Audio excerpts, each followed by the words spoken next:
Hello, have you ever tried to preview your composition on After Effects and find out there's no sound at all? Or maybe you can hear the sound from your or maybe you can hear the sound on your earphone but not on your speaker, vice versa. Don't worry, I have the answer.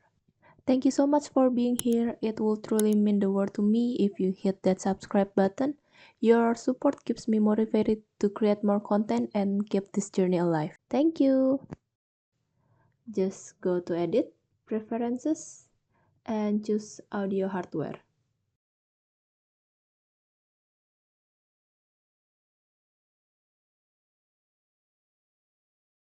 From this default output, just choose whatever you want.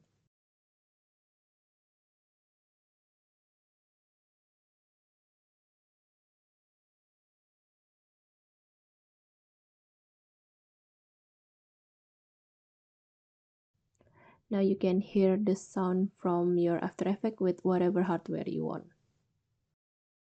Thanks for watching. Feel free to drop any question in the comments below.